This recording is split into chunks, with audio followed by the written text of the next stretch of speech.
తెలుగు రాష్ట్రాల్లో 450కి పైగా రోబోటిక్ సర్జరీలు సక్సెస్ఫుల్ గా చేసిన ఘనత మణిపాల్ హాస్పిటల్దే. 7 రంగులు నీ నవ్వులొక్కటే, ఆ చుక్కలు నీ కళ్ళు ఒక్కటే. నువ్వు నవ్వుతుంటే ఎంత చూడముచ్చటైనా, ఏడిపించ బుద్ధ అవుతుంది ఎట్టాగైనా. అందం చందం తెలుగు పుట్టబొమ్మ ధన్యం. మాటకొస్తే అన్యాయంలో ఫస్ట్ బాబుని చూసిన తర్వాత నీకేమనిపించిందిరా? చాలా హ్యాపీ. పడ్డ స్ట్రగుల్స్ అన్ని నీ పాదాలకు వల్ల నాడు అసలు ఎంత క్యూట్గా ఉన్నాడు. ప్రాబ్లమ్ని, ఈ బాధని ఎలా ఓవర్కమ్ చేస్తున్నారా? నేను కూడా ట్రై చేసిన సూసైడ్ చేసుకోవాలి. గొడవైన తర్వాత నేను వెళ్ళి పడుకున్నాను. ఆ నైట్ బ్యాగ్ సర్దుకొని వెళ్ళిపోయాను. ఆఫ్టర్ మ్యారేజ్ తర్వాత మీరిద్దరు మాట్లాడుకునే విషయాలు ఏంటి? స్టార్టింగ్ అసలు గొడవ ఎక్కడి నుండి స్టార్ట్? మా అత్తమ్మ ఎట్లాంటిదంటే ఏదైనా ఉంటే మాతో డిస్కషన్ చేయదు, అమ్మ బయట వాళ్ళతో చేస్తుంది. తనకి ఏమైనా బిఫోర్ రిలేషన్షిప్ ఏమైనా లవ్ ఉంది అని చెప్పేసి అన్నాడు.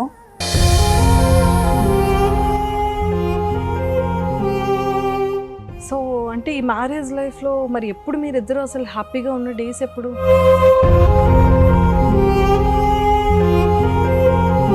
హాస్పిటల్కి ఒక్కదాన్ని వెళ్ళేదాన్ని. అక్కడ అందరు వాళ్ళ హస్బెండ్స్తో.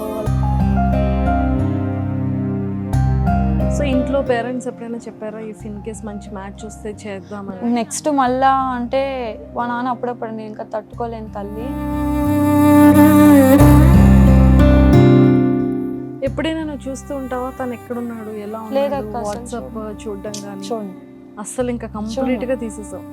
ఇఫ్ ఇన్ కేస్ నీ లైఫ్ లోకి బ్యాక్ వస్తే ఏమైనా యాక్సెప్ట్ చేస్తావా? లేదక్క, ఎందుకంటే ఉమెన్ కి ప్రెగ్నెన్సీ టైంలోనే హస్బెండ్ చాలా ఇంపార్టెంట్ అన్నమాట.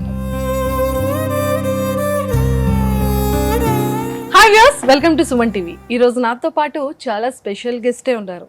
సో బేసిక్గా తన గురించి తెలుసుకునేటప్పుడు, తన లైఫ్ స్టోరీ వినేటప్పుడు, చూసేటప్పుడు అంటే ప్రతి ఒక్క ఉమెన్లో ఇంతగా ఫేస్ చేసే పర్సన్స్ కూడా ఉంటారా అని. బట్ తన స్టోరీ నిజంగా చాలామంది ఉమెన్స్కి చాలా ఇన్స్పిరేషన్ స్టోరీ అని చెప్పచ్చు. అంటే 9 months బాబుని పెట్టుకొని తను అంటే సోలో మదర్గా తను బాబు కోసం ఎంత ఫైట్ చేస్తోంది.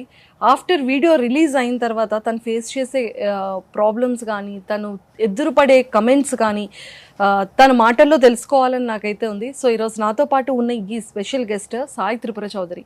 సో మరి త్రిపురతో మాట్లాడి చాలా చాలా విషయాలు తెలుసుకుందాం. హాయ్ రా. హాయ్ అక్క, ఎలా ఉన్నావు? బాగున్నాను. ఎస్. సో బాబు ఎలా ఉన్నాడు? బాబు చాలా బాగున్నాడు అక్క. చాలా బాగున్నాడా? అండ్ సో ఇక్కడే ఉంటున్నావు హైదరాబాద్లో? హైదరాబాద్లోనే ఉంటాను. అవునా? సో జాబ్ చాలా మందికి నువ్వు ఏంటంటే ఎంప్లాయీ విషయం తెలీదు. లేదు నేను జాబ్ చేస్తున్నాను. ఈవెన్ నాకు కూడా తెలీదు జాబ్ చేస్తున్నావు అని. నా 6th month ప్రెగ్నెన్సీ నుంచి నేను జాబ్ చేస్తున్నాను. 6th month ప్రెగ్నెన్సీ నుంచి అంటే ఇంకా కంటిన్యూ. అప్పటి నుంచి మిడిల్లో ఒక 6 months మెటర్నిటీ లీవ్స్ ఇచ్చారు. So again job continue again అంటే ఏంటి, సాఫ్ట్వేరా? అవునక్క. ఓకే, కానీ సెక్యూర్గా ఉండడం కోసం అదొక్కటే కదా చాలా స్ట్రాంగ్గా. అవునక్క. యా. సో బేసిక్గా అమ్మ నాన్నది proper Nellore. Proper Nellore. So నువ్వు చదువుకునేది అంతా కూడా నెల్లూరులోనే చదువుకుని. నెల్లూరులోనే.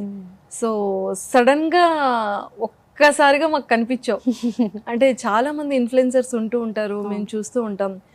బట్ బేబీతో రీల్స్ చేసి నువ్వు చాలా వైరల్ అవుతూ ఉంటాయి, ఎంతో మంది మదర్స్ చేస్తూ ఉంటారు.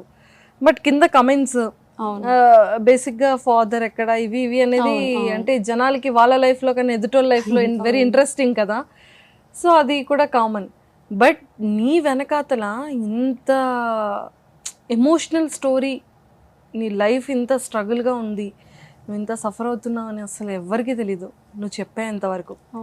బట్ ఎలా అంటే ఈ ప్రాబ్లమ్ని, ఈ బాధని ఎలా ఓవర్కమ్ చేస్తున్నారా? ఓవర్కమ్ ఏం లేదక్క, నేను చాలా బాధపడ్డా, చాలా స్ట్రగుల్స్ అయ్యాను. ఇన్స్టాగ్రామ్ త్రూ నేను కొంచెం బయటపడాల్సి వచ్చింది. ఇన్స్టాగ్రామ్ స్టాండ్ చేసింది అంతేనా? యాక్చువల్లీ ఇన్ఫ్లుయెన్సర్ అవ్వాలని చెప్పేసి నేనేం ఇన్స్టాగ్రామ్ స్టార్ట్ చేయలేదు. స్కూల్ డేస్ నుంచి కల్చరల్ యాక్టివిటీస్లో కొంచెం యాక్టివ్ పర్సన్ని, అలానే స్టార్ట్ చేశాను అనమాట. ట్రై చేద్దాం ఏం పోతుంది అని చెప్పేసి. సో నేను 8th month ప్రెగ్నెన్సీ ఉన్నప్పుడు ఒక రీల్ చేశాను. సో దాంతో ఫుల్ వైరల్ అయిపోయింది. అలానే at the same time bad comments కూడా స్టార్ట్ అయినాయి. సో దానికి ఒక ఫుల్ స్టాప్ చేద్దామని రీసెంట్గా ఒక ఇంటర్వ్యూ ఇచ్చాను. రీసెంట్గా ఒక ఇంటర్వ్యూ ఇచ్చావు. ఆ ఇంటర్వ్యూలో చాలా ఓపెన్ అప్ అయిపోయావు, చాలా ఎమోషనల్ అయ్యావు. ఒక్కసారిగా అంటే ఎవరితో షేర్ చేసుకోలేని బాధ ఒక్కసారిగా కెమెరాస్ మర్చిపోయావు, మనుషుల్ని మర్చిపోయావు, బాధని బయట పెట్టుకున్నావు కదా. వాంటెడ్లీ ఎవరినో పోక్ చేయాలన్న ఉద్దేశం నీకు లేదు, వాంటెడ్లీ ఎవరినో బ్యాడ్ చేయాలన్న ఉద్దేశం నీకు అంతకన్నా లేదు. బట్ బాధని బయట పెట్టేసుకున్నావు. దానివల్ల నువ్వు ఫేస్ చేసే ప్రాబ్లమ్స్ ఏంటి? ప్రాబ్లమ్స్ ఏంటంటే కొంతమంది కన్సర్న్ చూపించే వాళ్ళు కన్సర్న్ చూపిస్తున్నారు, ఇదే ఛాన్స్ కదా, సింగిల్ మదర్ కదా చూసుకుందాము అని. నాకు చాలామంది మెసేజెస్, డైరెక్ట్ మెసేజెస్ కూడా నేను పెళ్లి చేసుకోవాలనుకుంటున్నాము, ఎట్లా మీ హస్బెండ్ వదిలేశాడు కదా అని కొంచెం మాట్లాడే వాళ్ళు ఉన్నారనమాట. సో సొసైటీ ఎట్లా అయిపోయిందంటే అట్లా పర్సన్ ఉన్నా అలానే ఉంది, ఈ పర్సన్ లేకపోతే కూడా సెక్యూర్ లేకుండా పోతుండే. అంటే సింగిల్ పేరెంట్వి ఎక్కడ చూసుకుంటావు బేబీని, మేము పెళ్లి చేసుకుంటాం మళ్ళీ అనేసి కొంతమంది మాట్లాడతారు. కొంతమంది వచ్చేసి అంటే జాబ్ చేస్తున్నావు కదా, పార్ట్ టైం కింద ఏమైనా కావాలా, వస్తారా ఒకసారి మాట్లాడదాము అనేసి పిలుస్తున్నారు. సో అమ్మాయిని కాబట్టి భయం, వెళ్ళలేను, ఫ్రెండ్ స్టెప్ చేయలేను. సో జాబ్ సెక్యూర్ కాబట్టి నేను జాబ్లోనే కంటిన్యూ అవుతున్నాను. అంటే చాలా మంచి డెసిషన్ తీసుకున్నావు, బట్ ఎవరిని ట్రస్ట్ చేయకుండా, ఎవరి మాటలకి బిలీవ్ చేయకుండా చాలా స్ట్రాంగ్గా. ఎందుకంటే ఇదే టైంలో ఫోకస్ చేస్తారు నిజంగానే జనాలు. ఒక అవకాశం దొరికింది, ఎంత పాపులర్ అయిందో, మన దగ్గర ఏదైనా రెడీ పెట్టుకొని మనం అంత బ్యాడ్ చేయొచ్చు అని ఆలోచించే వాళ్ళు ఎక్కువగా ఉంటారు నవే డేస్లో. బట్ మంచి పని అయితే చేసావు. సో చెప్పరా, అంటే లైక్ ఆల్రెడీ నీ మ్యారేజ్ లైఫ్ అనేది మనం చూసాం, అంటే లైక్ పాత వీడియోలో మనం చూసే ఉన్నాం కాబట్టి, అంటే నీకు ఆ టైంలో మ్యారేజ్ చేసుకునేప్పటి నుంచి తను లీవ్ చేసి వెళ్ళిపోయేంత వరకు మీ జర్నీ హ్యాపీగా అసలు ఎప్పుడు జరగలేదా మ్యారేజ్ లైఫ్లో? లేదు లేదు, అస్సలు లేదు. First starting 2 months okay fine బాగానే ఉన్నాడు. మేము కూడా ఇలా చేస్తాడని ఎవరు ఎక్స్పెక్ట్ చేయరు. ఈవెన్ మా డాడీ కూడా అలా చేసినప్పుడు షాక్ అయ్యాడు. ఓన్ వాళ్ళే రిలేటివ్సే అలా చేస్తారని అనుకోలేదు. కానీ మరి ఏమైందో వాళ్ళ మమ్మీ డామినేషన్ ఎక్కువ అనమాట మా రిలేషన్షిప్లో. ఓకే, సో కేవలం అత్తమ్మ వల్ల విడిపోవాల్సి వచ్చింది అంతే. సో బేసిక్గా తను పర్సనల్గా తను ఎలాంటి వాళ్ళు మీ హస్బెండ్? చాలా మంచోడు అక్క, చెడ్డోడని నేనేం చెప్పను. బ్యాడ్ హ్యాబిట్స్ అంటూ కూడా ఏమంత లేవు, అంటే కొట్టేయడాలు గిట్టడాలు అలాంటి ఏం లేదు, బాగానే ఉన్నాము. ఎప్పుడైతే థర్డ్ పర్సన్ ఇన్వాల్వ్మెంట్ వచ్చిందో మా లైఫ్లో అక్కడితో కొలాప్స్ అనమాట. ఓకే, అది ఫస్ట్ థింగ్ ఏంటంటే తనకి అటు ఇటు మేనేజ్ చేయలేకున్నాడు. మ్యారేజ్ లైఫ్ని అసలు మేనేజ్ చేయలేకపోయాడు తను. సో మదర్కి ఎక్కువ ఇంపార్టెన్స్ ఇవ్వడంతో నా లైఫ్ స్పాయిల్ అయిపోయింది. ఓకే, సో అంటే లైక్ ఆఫ్టర్ మ్యారేజ్ తర్వాత మీరిద్దరు మాట్లాడుకునే విషయాలు ఏంటి? స్టార్టింగ్ అసలు గొడవ ఎక్కడి నుండి స్టార్ట్ అయ్యింది? ఎక్కడి నుంచి స్టార్ట్ అయ్యేది కాదక్క. అంటే మా అత్తమ్మ ఎట్లాంటిదంటే ఏదైనా ఉంటే మాతో డిస్కషన్ చేయదు, అమ్మ బయట వాళ్ళతో చేస్తుంది.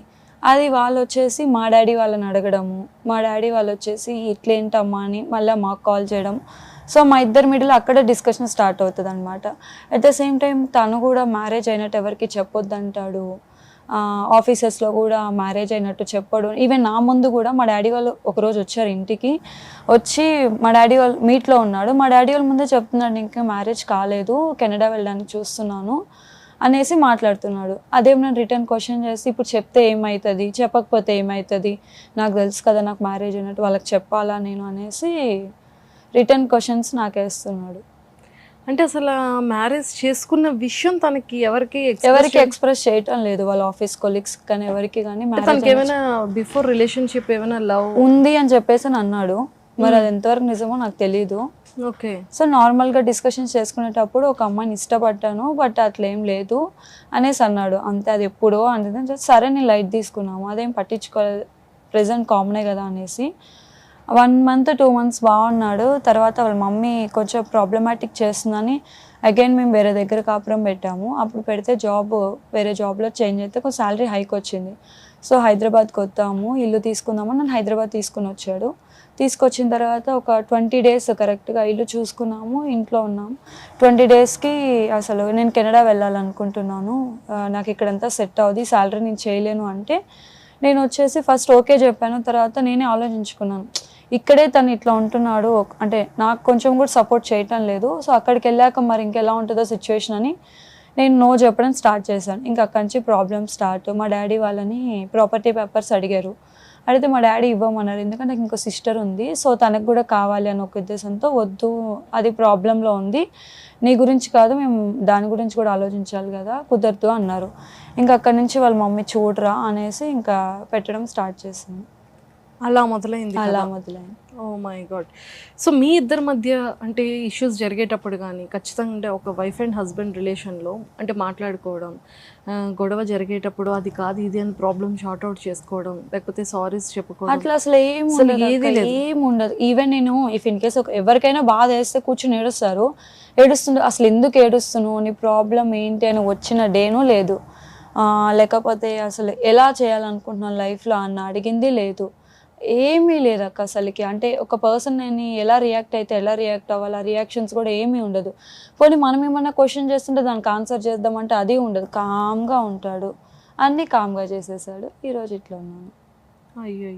ఇప్పటికీ కూడా బేబీ పుట్టిన తర్వాత కూడా కొంచెం కూడా చలనం లేదు. అందరూ అమ్మాయి పుడితే అరే అమ్మాయి పుట్టిందిరా, నేను ఇంకా అబ్బాయి పుట్టాడు ఇంకా హ్యాపీ ఫీల్ అవ్వాలి, అది కూడా ఏం లేదు తనలో. ఇఫ్ ఇన్ కేస్ ఒకవేళ నేను మాట్లాడలేకపోయినా పేరెంట్స్గా ఇద్దరిది బాధ్యత బేబీని చూసుకోవడము. అసలు అంటే తను ఒకటే చేస్తుంటుంది కదా, సరే తనకి నేను ఇట్లా చేసినా తన కోపం ఉండుండొచ్చేమో, మైట్ బీ నా సైడ్ నుంచి నేను ఏదో ఒకటి చేయాలి కదా బేబీకి అని. ఇప్పుడు 9 months తన సైడ్ నుంచి 1 రూపీ పెట్టి ఇప్పుడు బేబీకి ఒక్క వస్తువు కూడా కొన్నది లేదు. మొత్తం నేను మా పేరెంట్సే చూసుకుంటున్నాను. ఓకే. తన సైడ్ నుంచి అసలు ఏ ఒక్క పర్సన్ కూడా లేదు. నేను ఇంకా అసలు అంటే ఇష్యూస్ అయినాయి, మాట్లాడుకోవటం లేదు. డెలివరీ అయిన తర్వాత కూడా ఫస్ట్ నేనే కాల్ చేసా, బాబు పుట్టాడు అని చెప్పేసి కాల్ చేస్తే ఓ అవునా సరే అన్నట్టు మాట్లాడి తర్వాత బాబుకి అన్ఎక్స్పెక్టెడ్గా బాక్స్లో పెట్టాల్సి వచ్చింది. ఒక 15,000 ఎక్స్ట్రా అవుతుంది, మా దగ్గర అమౌంట్ రెడీ లేదు. సో నేను ఆ టైంలో తనని డైరెక్ట్గా కూడా అడగలేదు. సరే నేను డైరెక్ట్గా నేను ఇట్లా అమౌంట్ ట్రై చేస్తున్నాను, నీ దగ్గర ఏమంటే అడ్జస్ట్ అయ్యో అని అడిగాను. సరే చూసి ఇప్పుడంటే కష్టం నాకు అనేసి అని అన్నాడు. సరే అని నేను కామ్గా ఉన్నాము. నెక్స్ట్ డే కూడా కాల్ చేసాం మేము, నేనే చేసిన, మా మమ్మీ వాళ్ళు అసలు అడగొద్దన్నారు. బట్ వాళ్ళు సఫర్ అవుతుంటే ఎందుకులే అని చెప్పి నేనే అడగడానికి ట్రై చేస్తే ఫోన్ స్విచ్ ఆఫ్, అసలు మెసేజ్ చేస్తే నో రిప్లై. ఒక 3 days తర్వాత మళ్ళీ కాల్ బ్యాక్ చేశాడు, నేను ఇంకా లిఫ్ట్ చేయలేదు. అంత జరిగిన తర్వాత కూడా ఆ టైంలో అయినా రియాక్ట్ అయి ఉంటే మైట్ బీ నేను కొంచెం కన్సర్న్ చూపించేదానేమో, సర్లే జరిగిందో జరిగిపోయిందని. ఆ టైంలో కూడా తను రియాక్ట్ అవ్వబోయేసరికి ఇంకా నేను వదిలేసిన. సో అంటే ఈ మ్యారేజ్ లైఫ్లో మరి ఎప్పుడు మీరిద్దరు అసలు హ్యాపీగా ఉన్న డేస్ ఎప్పుడు? అసలు చాలా రేర్ అక్క. మ్యాక్స్ నాతో కలిసి 9 months ఉన్నాడేమో. ఫస్ట్ ఒక ప్రెగ్నెన్సీ వచ్చింది, మ్యారేజ్ అని ఇమ్మీడియట్గానే ఒక ప్రెగ్నెన్సీ వచ్చింది, అది పోయిందనమాట. అది వచ్చిన కాడ నుంచి అసలు మా అత్త అసలు హ్యాపీనే లేదు. మా అత్త చెప్పిన తర్వాత కూడా అరే అవునారా అని సంతోషపడింది లేదు. ఏంట్రా పెళ్ళి వద్దన్నావు, సరే పెళ్ళి చేసేసుకున్నావు, అప్పుడే పిల్లలు ఏంట్రా అని చెప్పేసి ఒక మాటతో తీసేసింది. ఇంకా తర్వాత మనం డైలీ కాల్ చేసి కనీసం అరే ఫ్రూట్స్ తినిందారా లేకపోతే అసలు ఎట్లా ఉందరా అని కాల్ చేసింది లేదు ఆమె. నా ప్రెగ్నెన్సీ కన్ఫర్మ్ అయిన తర్వాత కూడా వాళ్ళు ఎవరికి చెప్పుకుంది లేదు. నా ప్రెగ్నెన్సీ అబార్షన్ అయిన తర్వాత మాత్రం అసలు ఎంతమందికి చెప్పిందో అబార్షన్ అయిపోయింది పోయింది వాళ్ళు హైదరాబాద్ వెళ్ళిపోతున్నారంట అని. తర్వాత మాకు కాల్స్ వచ్చినాయి అనమాట, ఏంటమ్మా ప్రెగ్నెన్సీ పోయిందంట కదా అనేసి. ఎవడైనా కన్ఫర్మ్ అయింది అందరికీ చెప్పుకుంటే ప్రెగ్నెన్సీ పోయింది అందరికీ చెప్పుకుంది. సో ఆ మైండ్ ఆఫ్ వ్యూలో ఉందన్నమాట తను. సెకండ్ కన్సీవ్ ఎప్పుడయ్యో హైదరాబాద్ ఆఫ్టర్ హైదరాబాద్కి వచ్చాక కన్సీవ్ అయినా. అప్పుడు బాగానే ఉన్నారు హైదరాబాద్ వచ్చాక? లేదా అప్పుడు కూడా ఇష్యూస్ జరుగుతూనే ఉన్నాయి. బై గాడ్ గ్రేస్ అనుకుంటా నాకు ఇంకా అది అట్లా అయిపోయింది. సో నేను అప్పటికి కూడా నేను చెప్పడానికి చాలా భయపడ్డాను.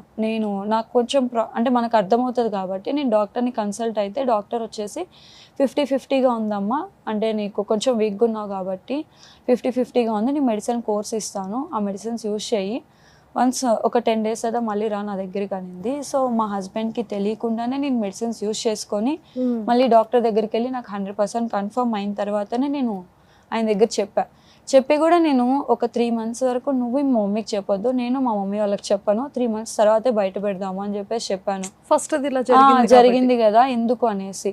సో ఆయన అసలు వెంటనే నేను అట్లా చెప్పింది కదా ఎందుకులని ఆలోచించకుండా కిందకి వెళ్ళిపోయి వాళ్ళ మమ్మీకి కాల్ చేసేసి చెప్పేయడం కూడా జరిగిపోయింది. వాళ్ళు వెంటనే గొడవలు స్టార్ట్. నెక్స్ట్ డే మార్నింగ్ వాళ్ళ మమ్మీ వచ్చేయమన్నట్టుంది, నాకు మెసేజ్ చేశాడు, డైరెక్ట్గా కూడా చెప్పలేదు, నాకు వాట్సాప్లో టెక్స్ట్ చేశాడు. నేను అడిగాను ఏం నువ్వు హ్యాపీగా లేవా అని వాట్సాప్లోనే అడిగాను. లేదు నేనైతే ఇక్కడ చూసుకోలేను, నేను మమ్మీ వాళ్ళ దగ్గరికి వెళ్ళిపో అన్నాడు. నేను వెళ్ళలేను మా మమ్మీ వాళ్ళ కాడికి, ఎందుకంటే వాళ్ళకి ఎందుకు నేను బర్త్డేన్ అవ్వాలి, నేను ఇక్కడనే ఉంటాను అని చెప్పేసి అని అన్నాను.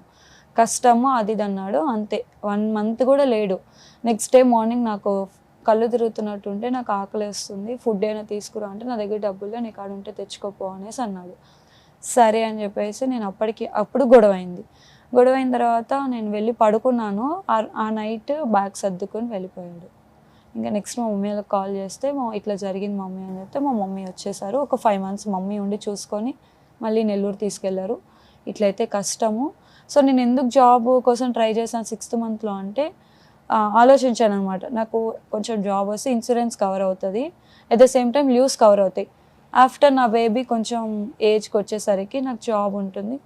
అలా ఆలోచించుకొని 6th monthలో అగైన్ నేను డాడీకి చెప్పి హైదరాబాద్ వచ్చేసాను. మా ఫ్రెండే హాస్టల్ ఫీ పే చేసింది ఫస్ట్ మంత్. వచ్చేసి జాబ్ ట్రై చేశాను, కాగ్నిజెంట్లో జాబ్ వచ్చింది. ఫస్ట్ బాబుని చూసిన తర్వాత నీకు ఏమనిపించిందిరా? చాలా హ్యాపీ, పడ్డ స్ట్రగుల్స్ అన్నీ మర్చిపోయాను. అసలు ఎంత క్యూట్గా ఉన్నాడు నిజంగా, చూస్తే 2 కళ్ళు పట్టట్లేదు, అంత బుజ్జిగా. అసలు మంచి హెల్తీగా పుట్టాడు కదా బాబు. సో మిస్ అవుతూ ఉంటావా బాబుని?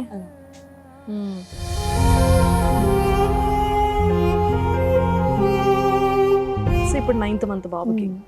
రీసెంట్గానే గుండె అయింది బాబుగా, పుట్టెంట్రుకలు తీయించేసాను. తిరుపతి వెళ్ళారా? ఏం పేరు పెట్టావు బాబుకి? శ్రీ అశ్వత్ చౌదరి. అశ్వత్ చౌదరి బాగుంది, చాలా చక్కగా మంచి హీరో అయిపోతాడు. మంచిగా జాబ్ చేస్తూ హీరో అవుతాడు. క్యూట్గా చక్కగా బుజ్జిగా బాగున్నాడు కదా. అసలు వాడు కూడా అలా చెప్పాలంటే పుట్టిన కాడి నుంచి ఇప్పటి వరకు మమ్మల్ని బాధ పెట్టింది లేదు. అంటే వాడికి కూడా తెలిసేమో మైట్ బి ఒక ఫీవర్ పరంగా కానీ లేకపోతే ఎట్లాంటి లేదు పాప, అన్నిటికీ తట్టుకొని మంచిగా ఉంటాడు. మా అమ్మ వాళ్ళని కూడా ఏం ఇబ్బంది పెట్టాడు. టైంకి తినడం, పడుకోవడం, లేవడం, ఆడుకోవడం, వాడి పని అంతే. సో నువ్వు వెళ్ళగానే అసలు గుర్తుపట్టాడు అక్క. గుర్తుపట్టాడా అమ్మ అని? మా మమ్మీకి బాగా అడిక్టెడ్, అమ్మకే. నేను వెళ్తే ఎవరిది ఎందుకు వచ్చింది అన్నట్టు చూస్తాడు అనమాట. ఏదో థర్డ్ పర్సన్ వచ్చింది నా దగ్గర, అమ్మాయి వచ్చింది అని, కొత్త అమ్మాయి వచ్చింది ఎవరిది అన్నట్టు. అంటే నాకు ఆపరేషన్ కాబట్టి ఫస్ట్ నుంచి మమ్మీ దగ్గర అనమాట పడుకోవడం అంతా. నా దగ్గర చాలా రేర్. సో 5th month వరకు ఉన్నా కానీ మమ్మీనే టేక్ కేర్ చేసేది. సో ఇంకా మొత్తం మమ్మీ అయ్యేసరికి వాడు మా మమ్మీనే మమ్మీ అనుకుంటాడు, నేనేవాడో అనుకుంటాడు అనమాట. కొంచెం పెద్ద అయితే తెలుస్తుంది, ఇంకా 9 months కదా. అవును, కానీ ఎక్కువగా చాలా వీడియోస్ ఎక్కువ బాబుతో చేస్తూ ఉంటావు కదా నువ్వు. ఎస్. సో మంచిగా అడుగుతారా ఫిలిమ్స్ లో కానీ సీరియల్స్ లో కానీ? అడిగేస్తున్నారా అప్పుడే బాబు? ఒక్కసారేమో అడిగారు అక్క, ఇంకప్పుడు చిన్న బాబు అయిపోయేసరికి కుదరలేదు నాకు కూడా. అందుకే ఇంకా వాళ్ళకి నో చెప్పాను. చూస్తున్నావా అని కూడా ఎట్లా కూడా తీసుకురావాలి. ఓకే. సో ఇక్కడ హాస్టల్లో ఉంటున్నావా? అవునక్క. ఎందుకురా హాస్టల్లో? అంటే ఇక నేను సెక్యూర్గా ఉండాలంటే హాస్టలే బెస్ట్ అక్క. కరెక్ట్. కొంచెం శాలరీ కూడా కొంచెం తక్కువ, కొంచెం మంచిగా ఒక మంత్లీ ఒక 40,000 అట్లా వస్తే ఇంకా మమ్మీని డాడీని తీసుకొచ్చేసుకుంటాను. తీసుకొచ్చి ఇంకా ఇక్కడ నా దగ్గర. సో నెల్లూరులో ఓన్ హౌస్ ఏనా? లేదక్క, రెంటెడ్. నెల్లూరులో ఇంకా ఎక్కడ ఓన్ హౌస్ లేదు. అయ్యో, మమ్మీ వాళ్ళు కూడా మిడిల్ క్లాస్ అంతే. సిస్టర్ కి మ్యారేజ్ అయిపోయిందా? లేదక్క ఇంకా. అమ్మో, ఇంకా సిస్టర్ కి మ్యారేజ్ ఉంది చాలా. తను ఇన్ఫోసిస్ లో జాబ్ చేస్తుంది. ఒక 2 years చేసుకుంటా అంటే. ఇక్కడ హైదరాబాద్ లోనేనా? లేదక్క, బెంగళూరులో చేస్తుంది. సిస్టర్ సెటిల్డ్ మంచిగా? సెటిల్. ఓకే. యాజ్ ఏ ఉమెన్గా చాలా అనిపిస్తుంటుంది మ్యారేజ్ లైఫ్ ఇంత బాగుండాలి, లేదు ఫర్దర్ ఫ్యూచర్లో ఒక బేబీ పుట్టిన తర్వాత ఇలా ఉండాలి అనేది కొన్ని ప్లానింగ్స్ ఉంటాయి కదా. సో నువ్వు ఎలా వేసుకున్నావు ప్లానింగ్స్ ఎలా ఉంటాయి? అయ్యో, నేను చాలా ఊహించుకున్నాను అక్క. అంటే ఇప్పుడు కూడా రీల్స్ చూస్తూ ఉంటాను నేను. అబ్బా, నాకు కూడా ఇట్లాంటి లైఫ్ లేదులే, సరే లైట్లే అనుకొని నాకు నేనే సర్ది చెప్పుకుంటా ఉంటాను. నేను కూడా అనుకున్నా అసలు నాకు ఎట్లా అంటే పిల్లలు పుట్టాక అసలు జాబ్ చేయకూడదు, వాళ్ళని టేక్ కేర్ చేయాలి, వాళ్ళని అట్లా చూసుకోవాలి, దానికి ముందు లైఫ్ అంతా చూసేసేయాలి, ఎంజాయ్ చేయాలి మంచిగా, అట్లా ఇట్లా అనుకున్నాను. మా పక్కింటి వాళ్ళు కూడా వాళ్ళ పిల్లల్ని అసలు ఎట్లా వదిలిపెట్టిపోతారు అనుకున్నా. బట్ అదే సిచ్యువేషన్ నాకు వచ్చింది. ఇప్పుడు వాడికి దూరంగా నేను ఇక్కడ ఉండి జాబ్ చేస్తా, ఎప్పుడైనా నాకు టైం కుదిరినప్పుడు వెళ్ళి చూసుకునేసి రావడం జరుగుతుంది. జాబ్ టైమింగ్స్ ఎలా ఉంటుంది? ఈవినింగ్ షిఫ్ట్స్ అక్క, 4 నుంచి నైట్ 2:33 అయిపోతుంది. నైట్ 2:30. మళ్ళీ ఆఫీస్ వెహికల్లోనే? ఆఫీస్ వెహికల్ వస్తుంది, తీసుకెళ్తారు. జాబ్ అంతా అక్కడ బాగానే ఉందా? జాబ్ అంతా బాగానే ఉంది. సో ఆల్మోస్ట్ ఆఫీస్ లో కూడా అందరు నాకు చాలా గుర్తుపట్టడము, ఈవెన్ మా టీం అందరూ నా వీడియో చూసిన వాళ్ళే. సో వాళ్ళు కూడా నన్ను చాలా కేర్గా చూసుకుంటారనమాట. ఓకే. సో బిఫోర్ ఇంటర్వ్యూ వరకు సాయి త్రిపుర అనేది చాలా మందికి తెలియదు. ఈ ఆఫ్టర్ వీడియో తర్వాత ఆఫీస్లో అంటే ఎలా వచ్చింది సపోర్ట్ నీకు? సపోర్ట్ అంటే అక్క, అంటే నన్ను ఒక స్ట్రాంగ్ ఉమెన్గానే ట్రీట్ చేస్తున్నారు తప్పితే ఏదో చేసేసిందని కన్సర్న్ అయితే ఎవరి దగ్గర చూడట్లేదు నేను. నువ్వు వాళ్ళు చాలా స్ట్రాంగ్ ఉమెన్వి, నువ్వు అట్లానే ఉండు, ఇంకా రీచ్ అవ్వు, మంచి మంచి వీడియోస్ చేసుకో అని కంటెంట్స్ చెప్పడము. ఎక్కడ అంటే ఛాన్స్ తీసుకున్న వాళ్ళు చాలామంది ఉంటారు అనేసి నాకు ప్లసెస్ మైనస్ రెండు చెప్తూ ఉంటారనమాట.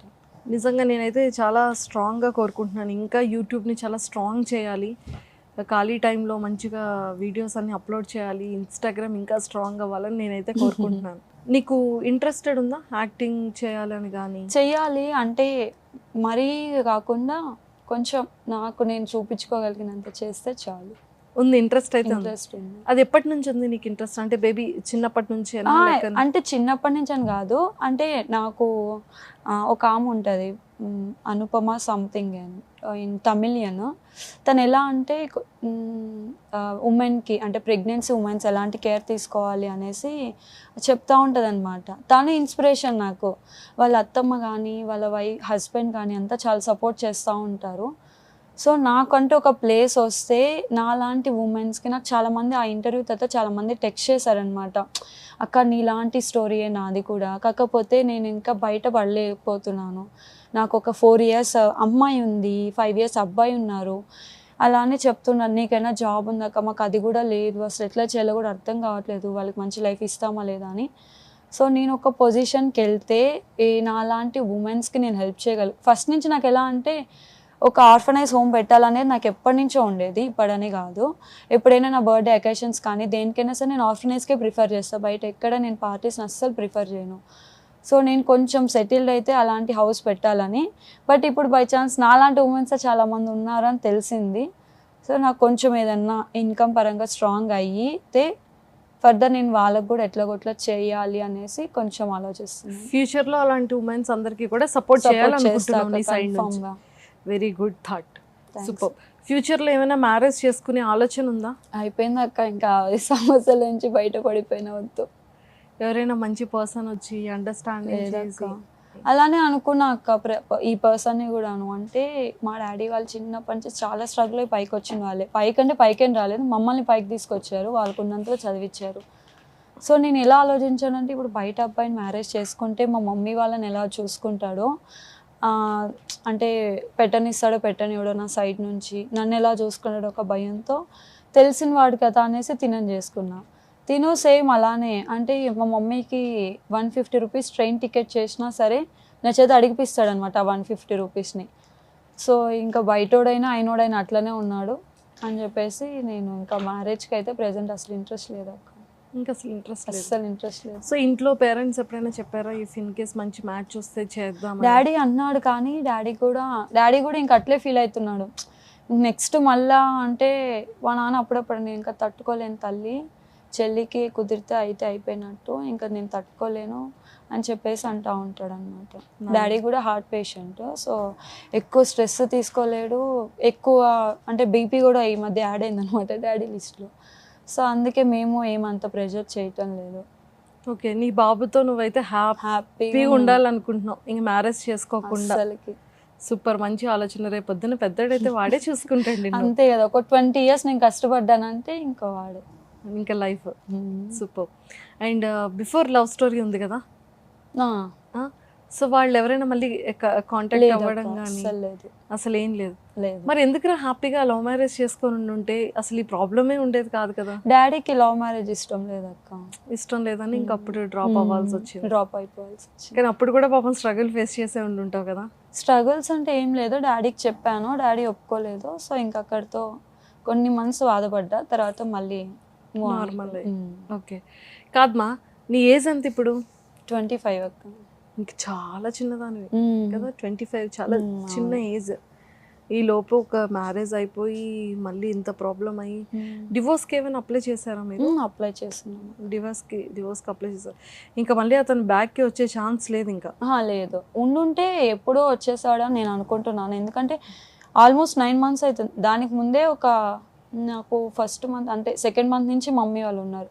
1.5 year అవుతుంది అక్క వదిలేసి. ఇప్పటి వరకు వాళ్ళ సైడ్ నుంచి అసలు ఎటువంటి రెస్పాన్స్ లేదు మనకి. మీరు మళ్ళీ అప్రోచ్ అవ్వడం కానీ పెద్దవాళ్ళతో మా కూర్చోబెట్టడం మమ్మీ వాళ్ళు నేను ప్రెగ్నెంట్గా ఉన్నప్పుడే పెద్ద మనుషుల దగ్గరికి వెళ్ళారు, వాళ్ళకే కాల్ చేశారు. అంటే చెప్తారు కదా ప్రెగ్నెన్సీగా ఉన్నప్పుడు ఇల్లు కట్టకండిరా, అది ప్రెగ్నెన్సీతో ఉంది అని చెప్పేసి మమ్మీ వాళ్ళు వెళ్ళి మాట్లాడారు. మాట్లాడితే కూడా అస్సలు వినలేదు మా అత్తమ్మ. కట్టింది ఇల్లు అట్లనే, ఆమె హ్యాపీగానే ఉంది, ఆయన హ్యాపీగానే ఉన్నాడు. ఇంకా ఇక్కడ మేము స్ట్రగుల్ అవుతున్నాం. ఎప్పుడైనా నువ్వు చూస్తూ ఉంటావా తను ఎక్కడున్నాడు, ఎలా ఉన్నాడు, లేదక్క, అసలు వాట్సాప్ చూడడం కానీ? చూడండి, అస్సలు ఇంకా కంప్లీట్ గా తీసేసావు. తీసేసా. ఇఫ్ ఇన్ కేస్ నీ లైఫ్ లోకి బ్యాక్ వస్తే ఏమైనా యాక్సెప్ట్ చేస్తావా? లేదక్క, ఎందుకంటే ఉమెన్కి ప్రెగ్నెన్సీ టైంలోనే హస్బెండ్ చాలా ఇంపార్టెంట్ అనమాట. పేరెంట్స్ కంటే హస్బెండ్ ప్యాంపరింగ్ కానీ ఆ కేరింగ్ కానీ ఇంపార్టెంట్. ఆ టైంలోనే వదిలేసి వెళ్ళిపోయిన వాడి రెస్ట్ ఆఫ్ లైఫ్లో నువ్వు నాతోనే ఉంటావు అని గ్యారంటీ ఏంటి? ఏ అమ్మాయినా క్వశ్చన్ వేసేది అదే. నేను ఉంటాను అంటే గుడ్డిగా నమ్మి నేను రాలేను, ఎందుకంటే నేను స్ట్రగుల్ అయ్యాను కాబట్టి.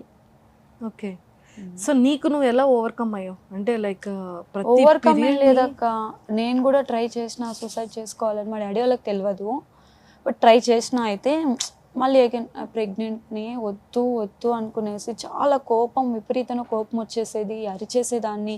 మా మమ్మీని అయితే బాగా తిట్టేసేదాన్ని. అంటే ఆ కోపం ఎవరి మీద చూపించాలి తెలియక నేను ఒక్కదాన్ని ఏడ్చుకునేదాన్ని అట్లా. కాకపోతే నేను ప్రెగ్నెంట్ని. నాకు ఒక ఫ్రెండ్ ఉండేది లక్ష్మి అని చెప్పేసి, లక్కీ.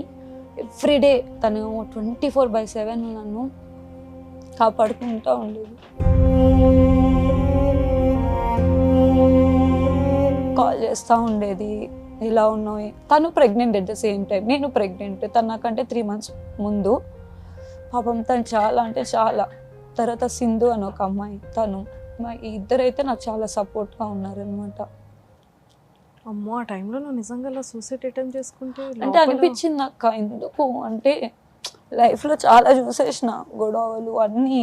ఇంకా నా వల్ల కావట్లేదు ఆ టైం. అంటే నాది చిన్న ఏజ్.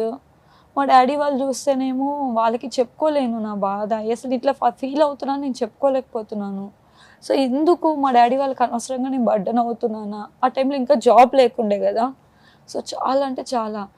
వన్స్ నాకు జాబ్ వచ్చిన తర్వాత కొంచెం బెటర్ అయినా అనమాట. అంటే నాకంటూ ఒకటి ఉంది ఇన్కము, నేను కూడా లైఫ్లో సెటిల్ అవ్వగలుగుతానని ఒక హోప్ వచ్చింది. ఆ తర్వాత ఫైన్. ఇప్పుడైతే అప్పుడప్పుడు బాధ అవుతుంది, కానీ ఏంది అసలు నా లైఫ్ అంటే ఎప్పుడైనా ఏదైనా బాధ అనిపించినప్పుడు నాకు కూడా ఒక పర్సన్ ఉంటే, అంటే నా ఫ్రెండ్ వాళ్ళ హస్బెండ్స్ని చూస్తూ ఉంటాను. నాకు కూడా అట్లే ఉండుంటే బాగుండేదేమో, నాకు కూడా బాధ వేసినప్పుడు పక్క నుండి ఏం కాదు అని సర్ది చెప్తే బాగుండేమో అనిపిస్తుంది. But fine. ఇంకొచ్చి ఒక్క 2-3 years అయిపోతే ఇంకా నీ పక్కన బుజ్జిగాడే ఉంటాడు కదా. ఇద్దరం కలిసి రీల్స్ చేసుకుంటూ వీడియోస్ చేస్తాం. ఎస్. సో ఇప్పుడు అంటే లైక్ నీ పెయిన్ ఏంట్రా? అంటే నీకు ఏం చేయాలని ఉంది, ఎలా వెళ్ళాలని ఉంది? వెళ్ళాలని లేదక్క, నాకేంటి అంటే ఫస్ట్ నా ఫ్రెండ్ ఉండే మెయిన్ ఏంటంటే నా కొడుక్కి మంచి లైఫ్ ఇవ్వాలి అంతే. మా డాడీ వాళ్ళు నా టైంలో పడ్డ బాధలు కానీ నేను పడ్డ స్ట్రగుల్స్ కానీ వాడికి ఇవ్వకూడదు. నేను వీలైనంత వరకు బెస్ట్ ఇవ్వాలని నేను ఆలోచిస్తున్నాను. ఇప్పుడు నాకు వచ్చేది అరౌండ్ 17,000 శాలరీ అక్క. దాంట్లో 9,000 నా హాస్టల్ ఫీ వెళ్ళిపోతుంది. ఇంకా రిమైనింగ్ అమౌంట్తోనే నేను మంత్ ఎండ్ వరకు క్యారీ చేసుకోవాలి. సో ఇదే శాలరీతో నేను ఎట్లా గెట్ ఆన్ అవ్వగలను? మాకు ఇప్పుడు ప్రెజెంట్ ఎకనామిక్ పరంగా చాలా కష్టంగా ఉంది జాబ్స్ అనేది. హైక్స్ కూడా చాలా తక్కువగా ఇస్తున్నారు. సో అందుకే నేను యూట్యూబ్ స్టార్ట్ చేశాను అనమాట. దాని నుంచైనా సైడ్ ఇన్కమ్ వస్తే నేను చేసుకోగలను అని చెప్పేసి. సో కొంచెం ఈ ఇన్స్టాగ్రామ్లో కొంచెం తెలుస్తున్న తర్వాత నుంచి ఎవరో ఒకరు ప్రమోషన్కి పిలవడం కానీ ఆ అమౌంట్నే నేను రొటేషన్ చేసుకుంటున్నాను. వాడికి ఏమైనా కావాలన్నా లేకపోతే నాకేమైనా కావాలన్నా దాని నుంచే నేను రొటేషన్ చేసుకుంటాను. సో నాకు 5 working days, రిమైనింగ్ 2 days ఉంటాయి ఖాళీగా. ఆ 2 days కూడా నేను దేనికో దాన్ని చేసుకుంటే కానీ నేను ఇది కాలేను. కొంతకాలం కష్టపడాల్సిందే, తప్పదు, ఒకదాన్నే కాబట్టి. సో బెస్ట్ ఛాన్స్ కోసం అయితే వెయిట్ చేస్తున్నాను. సో ఏదైనా సరే 5 working days ఉన్నాయి. ఎవ్రీ సాటర్డే సండే కూడా నువ్వు హార్డ్ వర్క్ చేయాలనే నేను ఆలోచిస్తాను. సో ఫస్ట్ నీకు ఒక ఇన్కమ్ సోర్స్ కావాలి మంచిగా. వచ్చారు అక్క చాలామంది, మేము చూసుకుంటామని సూపర్ మార్కెట్ పెట్టిస్తామని చెప్పేసి అని వచ్చారు. నన్నే స్థలం చూసుకోమన్నారు. బట్ నేను ఒక్కదాని అయితే తిరగలేను కదక్క. నాకు నైట్ షిఫ్ట్స్, మార్నింగ్ 3-3:30 అయిపోతుంది. మళ్ళీ నేను 4 అవర్స్ పడుకుంటే నేను ఆఫీస్లో ఇబ్బంది పడిపోతున్నాను, స్లీపీ అయిపోతున్నాను, అక్కడ కష్టం అయిపోతుంది. సో వాళ్ళే చూసి కానీ నాకు ఏమన్నా చూపించగలిగితే నా పేరెంట్స్ని తెచ్చుకొని వాళ్ళు చూసుకుంటూ నాకు అట్లా రొటేషన్ అవుతుంది. లేదా నాకే ఒక బెస్ట్ ఆపర్చునిటీ ఇస్తే దాన్ని యూటిలైజ్ చేసుకునైనా నేను రన్ చేసుకోగలుగుతాను. సో అట్లా బెస్ట్ ఛాన్స్ కోసం చూస్తున్నాను. లైక్ ఇండస్ట్రీ సైడ్ నెగిటివ్ కూడా విన్నాను, ఆ అమ్మాయివి కదా ఛాన్స్ తీసుకున్న ఛాన్సెస్ ఉంటాయి కాబట్టి జాగ్రత్తగా ఉండాలనేసి. సో అటు సైడ్ వెళ్ళాలన్నా భయం వేస్తుంది, ఎవరిని ట్రస్ట్ చేయాలి అని చెప్పేసి. ట్రస్ట్ ఇష్యూస్ ఎక్కువైపోయినాయి, ఎటు వెళ్ళాలన్నా భయంగా ఉంటుంది. భయంగా ఉంది. అందులో ఈ స్టోరీ విన్న తర్వాత ఇంకా ఎక్కువగా ఎక్కువ అవకాశం తీసుకునే వాళ్ళు ఎక్కువగా ఉంటారు. ఎవరిని మనం బిలీవ్ చేయలేము, అన్నీ ఉన్న వాళ్ళకే సెక్యూర్ లేదు అవునక్క కదా. సో నువ్వు ఆలోచించే పాయింట్ కూడా 100% ట్రూనే. బట్ దేవుడు ఎప్పుడూ మనుషుల్ని ఒకేలాగా ట్రీట్ చేయడు. మంచి రోజులు మన ఖాతాలో కూడా స్టార్ట్ అయిపోతాయి. సో ఇప్పటి వరకు నీకు ఒక 9 months బేబీని లోపల ఇచ్చి కూడా నువ్వు అసలు ఎలా ఫైట్ చేస్తావు చూసావా. సూసైడ్ అటెంప్ట్ చేసుకోవాలనుకున్నావు కానీ అక్కడ నుండి బయటపడ్డావు. 2 ఫ్రెండ్స్ నీకు గాడ్ గిఫ్టెడ్ కదా, 2 ఫ్రెండ్స్ నీకు ప్రజెంట్ చేశాడు, వాళ్ళిద్దరూ చూసుకుంటారు అని. సో వాళ్ళిద్దరు త్రూ నువ్వు హెల్ప్ అయ్యావు. సో ఇప్పుడు ఏంటంటే కొంచెం కొంచెం రిలాక్స్ చేస్తున్నాడు. అంటే నీ పేషెన్సీని, ఇది మనకు ఒక టెస్ట్ అనమాట, ఆ పేషెన్సీ టెస్ట్ కదా. సో ఆ టెస్ట్లో నువ్వు పాస్ అయిపోయావు అనుకో, ఆ రిజల్ట్ చాలా హ్యాపీగా ఉంటుంది. పేషెన్స్గా కూర్చొని వెయిట్ చేస్తున్నా మంచి ఛాన్స్ కోసం. ఎస్. సో ఎప్పుడు కూడా దిగులు పడద్దు. సో 100% నువ్వు అనుకున్నదే, నువ్వు మంచిగా జరిగేదే, నువ్వు హ్యాపీగా సెక్యూర్గా ఎలాంటి టెన్షన్స్ లేకుండా పీస్గా నువ్వు సంపాదించుకునే ఇన్కమ్ సోర్స్ అనేది మా సుమన్ టీవీ తరపు నుంచి, మా వ్యూవర్స్ అందరి తరపు నుంచి మనస్ఫూర్తిగా నేనైతే కోరుకుంటున్నాను. వెరీ సూన్ వస్తుంది. సో ఇంకా అలాంటి ఆలోచన పక్కకు తీసి పెట్టేసాయి. అండ్ సో ఈ కమెంట్స్ వచ్చినాక ఆఫ్టర్ ఒక వీడియో వన్స్ నువ్వు బయటకు వచ్చిన తర్వాత ఎలాంటి మాటలు ఫేస్ చేసావురా? ఫ్యామిలీ నుంచి కానీ ఫ్రెండ్స్ నుంచి కానీ? ఫ్రెండ్స్ నుంచి అయితే ఫస్ట్ నుంచి ఎటువంటిది లేదక్క. నా ఫ్రెండ్స్ ఎప్పుడు నాకు సపోర్టివ్గానే ఉండేవాళ్ళు. అంటే నేను ఒక్కో ఫ్రెండ్స్ని కూడా పెట్టుకోను, లిమిటెడ్ 3 or 4 మెంబర్సే, అంతకు మించి పెట్టుకోను. సో బయట కామెంట్స్ ఎట్లా అంటే నా స్టోరీ విన్న తర్వాత పాజిటివ్గా రియాక్ట్ అయిన వాళ్ళు ఉన్నారు, నెగిటివ్గా కూడా అంటే ఏంటి తందే తప్పు చూపిస్తున్నావు, ఇద్దరు సైడ్ తప్పు లేదా తను ఎందుకు వెళ్ళిపోతాడు అని చెప్పేసి కూడా నెగిటివ్ కామెంట్స్ పెట్టున్నారు. నేను వాళ్ళకైతే ఒకటే ఆన్సర్ చేస్తున్నాను, 2 సైడ్లు మిస్టేక్ ఉంటుంది. నాది కొంచెం అగ్రెసివ్ మైండే, నువ్వు కూడా అంటే అగ్రెసివ్ మైండ్ లేకుండా ఏ ఉమెన్ ఉండదక్క. నా సైడ్ నుంచి కోపం వస్తుంది అంటే నీ సైడ్ నుంచి ఏదో ఒక మైనస్ వస్తున్నట్టే.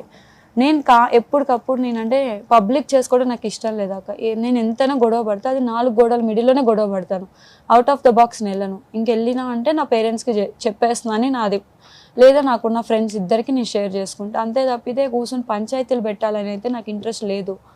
తను ఏంటంటే ఫస్ట్ వాళ్ళ మమ్మీకి చెప్తాడు, వాళ్ళ మమ్మీ తీసుకుపోయి బయటంతా చెప్పద్ది, అది మళ్ళీ తిరిగి తిరిగి మా దాకా వస్తుంది అనమాట. నేను బొట్టు పెట్టుకున్నానా లేదా, నేను కాలికి మెట్టెలు పెట్టుకున్నాను, అది కూడా ఇష్యూ అయిపోతుంది. నీ కొడుకు స్టిల్ ఇప్పటికీ కూడా మెడలో తాడు కాలికి మెట్టెలు ఎప్పుడు ఉంటాయి అక్క, ఉంటాయి, ఉండకుండా అయితే పోదు. ఇంకా తనే చెప్తాడు మెట్టెలు తీసేసేయి, మెడలో తాళ్ళు తీసేసేయి అంటే ఇది హైదరాబాద్ కదా ఏమవుతుంది అనేసి. అసలు ఫస్ట్ థింగ్ నాకు ఇష్టము మెట్టెలు, తాలిబొట్టు, నల్ల పూసలు గొలుసు ఎంత నాకు ఇష్టము. సో నేను ఎప్పుడు దాని బరువుగా అయితే నేను ఫీల్ అవ్వలేదు. నేను ఒకటే చెప్తున్నా, ఇద్దరు సైడ్ మిస్టేక్ అయితే ఉంటుంది, ఉండకుండా అయితే ఉండదు. బట్ నాది ఒక 30% అయితే తనది 70% మిస్టేక్ అనమాట. మదర్ ఇంపార్టెంటే అక్క, ప్రతి మదర్ ఇంపార్టెంటే ప్రతి ఒక్కరికి, కాదని నేను చెప్పను.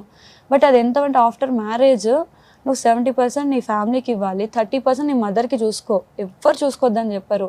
ఇక్కడ ప్రతి మ్యారేజ్ లైఫ్లో ఎట్లా అయిపోతుంది అంటే అదే ఇష్యూస్ అక్క. అమ్మాయి ఏమంటుంది అంటే నువ్వు మీ అమ్మకి ఇంపార్టెన్స్ ఇస్తున్నావు అని, ఆ అబ్బాయి వచ్చేసేమో నువ్వు మా అమ్మ మాట వినట్లేదు అనేసి ఎక్కువ ఇష్యూస్ అక్కడే వస్తాయి అన్నమాట. సో నేను చెప్పేది ఏంటంటే ఇక్కడ అమ్మాయిదిను వాళ్ళ అత్తది ఉండదు, మిడిల్లో అబ్బాయిది ఉంటుంది. తను మేనేజ్ చేసే దాన్ని బట్టి ఉంటుంది అనమాట ఇద్దరిలో. అమ్మాయి చెప్తుంది కదా అని ప్రతిదీ తీసుకుపోయి నువ్వు తల్లి కాడ చెప్పకూడదు, తల్లి చెప్తుంది కదా అని ప్రతిదీ తీసుకొచ్చి నువ్వు బెల్లం కాడ చెప్పకూడదు. అక్కడనే ప్రాబ్లమ్స్ వస్తాయన్నమాట. సో మీ అత్తగారికి నీకు ఎలా ఉండేది రేపు? అక్క పెళ్లి కాక ముందు వరకు అసలు నన్ను తన కూతురు అన్నట్టు చూసుకునేది అసలు. అంటే మ్యారేజ్ డిస్కషన్ రానప్పుడు, మ్యారేజ్ అయిన తర్వాత కూడా అన్నయ్య నువ్వేం టెన్షన్ తీసుకోమాకు, నా కూతురులా చూసుకుంటే అది ఇదండి. మేమిద్దరం పక్కన పడుకొని వచ్చి మా మిడిల్లో పడుకోవడము, మేమిద్దరం మాట్లాడుకుంటుంటే డోర్ దగ్గరనే ఉండడము. తను సింగిల్ అనమాట, వాళ్ళ హస్బెండ్ చనిపోయినారు, మా మామగారు చనిపోయారు. తర్వాత 2 పిల్లలు తనకి, చిన్న అబ్బాయి కూడా చనిపోవడం జరిగింది. తిను ఒక్కడే. తనకి ఎలా ఫీల్ అయిపోతుందంటే ఇంకేమో ఇప్పుడు కానీ వదిలేసిన అంటే ఇంక నా కొడుకు నాకు కాకుండా పోతాడు, నాకు ఎవరు లేకుండా పోతారు. నేనైతే అంత సైకోనైతే కాదక్క, నేను ఫ్రెండ్లీగా ఉంటాను ఆమెతో. ఆమె ఎందుకు అట్లా ఫీల్ అయిందో నాకైతే తెలియటం లేదు. అక్కడ మెయిన్ మైనస్. అయ్యో. ఆమె అట్లా ఫీల్ అయింది, ఆ ఇన్సెక్యూర్తో ఒక లైఫ్ పోగొట్టేసింది. సో ఇప్పుడు చెప్పు నీ కొడుకు గురించి. నీ కొడుకు ముచ్చట్లేంటి, ఎలా ఎలా ఆడుకుంటాడు? నైట్ 2 ఎవరైనా నైట్ షిఫ్ట్స్ ఉంటే నా కొడుకు దగ్గరికి వెళ్ళిపోవచ్చు అక్క. నైట్ 2 వరకు మేల్కొని ఉంటాడు మంచిగా. మాటలు అయితే ఇంకా రాలేదు కానీ ఆడడం బాగా ఆడతాడు. ఈవెన్ మీ దగ్గరికి రమ్మన్నా వస్తాడు, అట్లాంటిది ఏం లేదు. అందరి దగ్గరికి వెళ్తాడు, మంచిగా ఉంటాడు అందరితో. మమ్మీ వాళ్ళని కూడా ఎటువంటి ఇబ్బంది పెట్టాడు అనమాట. మా డాడీ అంటే బాగా ఇష్టం వాడికి. మా డాడీ అన్న మా మమ్మీ అన్న బాగా ఇష్టం. మా చెల్లెలు కూడా, అది కూడా పాపము night shifts work from home ఉంటే మా మమ్మీ రెస్ట్ తీసుకున్న టైంలో అది చూసుకునేది. నేను ఉండేదాన్ని కాదు కాబట్టి ఇంకా తనే చూసుకునేది. భలే ఇష్టం వాడంటే దానికి కూడా. ఓకే. ఫస్ట్ అయిపోయేసరికి బాగా గారాబం ఎక్కువ చేస్తున్నారు, మరి పెద్ద కొద్ది ఆ గారాబం ఎట్టుపోద్దో తెలియదు. పెద్దోడు అయిన తర్వాత అప్పుడు మిమ్మల్ని ఇంకా ముద్దుగా చూసుకుంటే అప్పుడు మీరు చూడక్కర్లేదు. నిజంగా అదే ప్లస్ ఏమో. ఇఫ్ ఇన్ కేస్ ఒకవేళ నా మీద రివెంజ్ తీసుకోవాలని ఉంటే అమ్మాయిని ఇచ్చిండేవాడు, బట్ అబ్బాయిని ఇచ్చాడు. అంటే నీకంటూ లైఫ్ లాంగ్ ఒకడు ఉండాలి అని చెప్పేసి అబ్బాయిని ఇచ్చాడు. ఎస్. సో ఖచ్చితంగా బాగా చూసుకుంటాడు రా. నువ్వు ఇంకెలాంటి ఆలోచన పెట్టుకోకర్లేదు, నువ్వు టెన్షన్ పడక్కర్లేదు. సో ఇప్పుడు నువ్వు ఎంత సఫర్ అయ్యి ఎంత బాధపడి ఒక ఫేస్ చూసావు కదా, ఒక బ్యాడ్ ఫేస్. సో నువ్వు అదంతా మర్చిపోయే రోజులు వచ్చేస్తాయి. సో ఖచ్చితంగా మంచి ఇన్కమ్ సోర్స్ వచ్చే సెక్యూర్ ఇన్కమ్ సోర్స్ వచ్చే సోర్సే దొరుకుతుంది. సో చాలా స్ట్రాంగ్గా ఉండు. నువ్వు నిజంగానే చాలా స్ట్రాంగ్ ఉమెన్.